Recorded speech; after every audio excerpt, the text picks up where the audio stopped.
السلام عليكم، يا رب تكونوا بخير. ان شاء الله النهارده هنعمل مع بعض كيكه شوكولاته غرقانه في الشوكولاته بصوص شوكولاته بدون اي نقطه شوكولاته. كيكه شوكولاته هشه ومرتفعه زي ما انت شايفه كده، ومسامها ضيقه وطعمها رهيب. وكل ده بدون ما نستخدم اي نوع شوكولاته وبدون زبده او بدون سمنه، كلها مكونات اقتصاديه. وكمان هنعملها في الخلاط بطريقه سهله وبسيطه جدا. من كتر حلاوتها مش هتبطلوا تعملوها. يلا بينا نشوف المقادير مع بعض، بس قبل ما نبدأ ما تنسوش تصلوا على النبي صلى الله عليه وسلم. وما تنسوش تدعموني بلايك على الفيديوهات عشان توصل لأكبر عدد. يلا بينا نسمي الله ونبدأ على طول.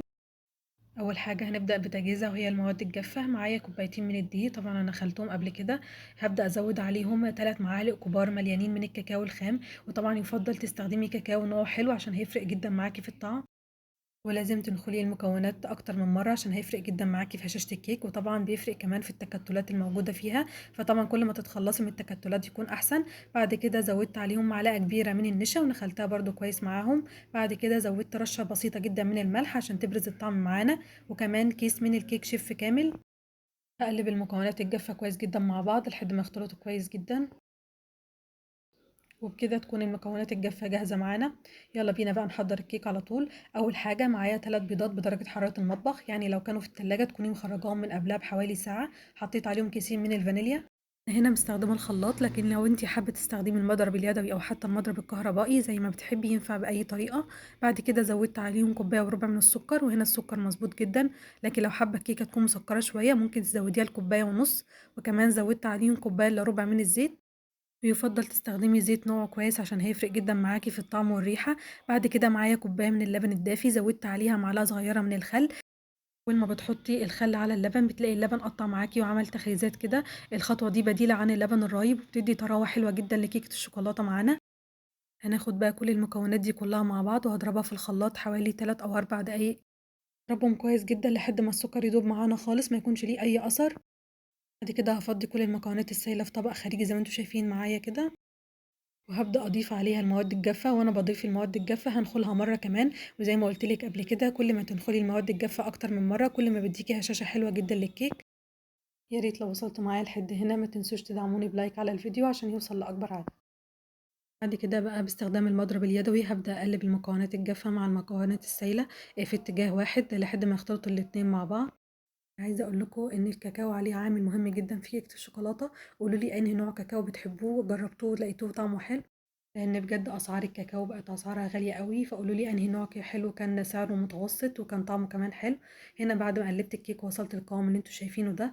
لا قوام خفيف ولا قوام تقيل. لو حسيتي ان القوام معاكي خفيف هتزوديه معلقه او اتنين دقيق، لو حسيتي انه تقيل هتزوديه برده معلقه او اتنين لبن لحد ما القوام يظبط معاكي. بعد كده دي الصينيه الاوسط في طقم الصواني المستطيلات. هكون مبطناها بزيت ودقيق كويس جدا. بعد كده هنزل بخليط الكيك فيها. بعد كده هبدأ أخبطها خبطتين لحد ما أطلع الفقاقيع الهواء الزيادة اللي فيها. بعد كده هدخلها الفرن على درجة حرارة 180 على الرف الأوسط. بتاخد حوالي من 30 ل 35 دقيقة بتكون جاهزة معانا زي ما انتوا شايفين كده. ما تفتحيش الفرن عليها قبل مرور حوالي 30 دقيقة عشان ما تهبطش منك. هسيبها على جنب لحد ما تبرد وتهدى خالص، وبعد كده باستخدام عصاية الشيش تاووك هعمل بيها فتحات كده. وهبدأ أسقيها بنص كوباية من اللبن. ودي خطوة اختياري، لو مش حابة تعمليها ما تعمليهاش، لكن اللبن بيديها طراوة زيادة. بعد كده بقى هسيبها على جنب، وتعالوا بينا نحضر صوص الشوكولاتة الاقتصادي. في الخلاط هبدأ أنزل بنص كوباية من اللبن، عليهم نص كوباية من السكر، عليهم معلقتين كبار مليانين من الكاكاو الخام. طبعا زي ما قلنا الكاكاو عليه عامل مهم جدا، فصوص الشوكولاتة هنا لازم تستخدمي كاكاو نوع حلو. بعد كده هضرب المكونات دي كلها مع بعض في الخلاط كويس جدا لحد ما السكر يدوب. بعد كده هابدأ أنزل عليهم بنص كوباية من الزيت بالتدريج لحد ما الصوص يتقل معانا. بس معلش الخطوة دي كانت الكاميرا فصلت وأنا مخدتش بالي. وكمان زودت عليهم نص معلقة صغيرة من القهوة سريعة الذوبان. بتفرق جدا معانا في طعم الصوص. بتدي طعم وغنى أحلى، تحسي كده إنك بتاكلي شوكولاتة. بعد كده زي ما انتوا شايفين بدأت أنزل بالصوص على الكيكة، وهو صوص تقيل وناعم وبيتفرد بكل سهولة. من أحلى وألذ أنواع الصوصات اللي ممكن تعملوها. بعد ما فردته على الكيك ووزعته كويس هبدأ بقى أزينها بحاجات بسيطة. أنا هنا كان معايا معلقتين كبار من الكريم شانتيه. ضربتهم كويس جدا وبدأت أزين بيهم بس خطوط زي ما انتوا شايفين كده عشان أكسر اللون. لكن ممكن لو عندك شوكولاتة بيضاء تعملي الخطوة دي، أو لو حتى عندك مكسرات سوداني أو أي نوع مكسرات ممكن تزيني بيه بس عشان تكسري اللون. في التزيين يرجع ليكِ، أنا بس ضربت معلقتين كبار من الكريم شانتيه عادي، وكمان زوّدت عليهم معلقة صغيرة من الصوص اللي إحنا عاملينه، فادّاني اللون اللي أنتم شايفينه ده. بعد كده بقى باستخدام عصاية الشيش طاووق هاعمل خطوط رايح جاي كده زي ما أنتم شايفين في الفيديو، هيدّيني الشكل الجمالي اللي أنتم شايفينه معايا ده.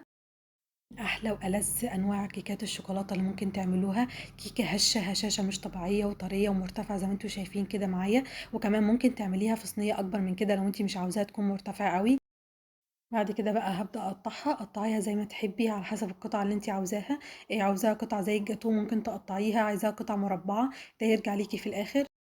شايفين ما شاء الله قد إيه كيكة مرتفعة، كيكة هشة وطرية ومرتفعة جدًا، وطعمها بجد يجنن، من أحلى وألذ الكيكات اللي ممكن تعملوها، وزي ما قُلت لِك ممكن تعمليها في صينية أكبر من كده، لو مش حابة يكون ارتفاع الكيك عالي أوي كده، وطبعًا هتطلّع معاكِ قطع أكتر. متأكدة إنِّك لو جرّبتيها مرّة مش هتبطّلي تعمليها من كتر حلاوتها، واقتصادية جدًا، وطبعًا أحلى مليون مرّة ما تشتري جاتوه من برّه. أتمنى تكون الوصفة عجبتكم، ولو عجبتكم ما تنسوش تدعموني بلايك عليها، ولو أول مرّة تشوفوني ما تنسوش تنوروني في القناة بالاشتراك وتفعيل زر الجرس عشان يوصل لكم كل جديد. دمتم بخير.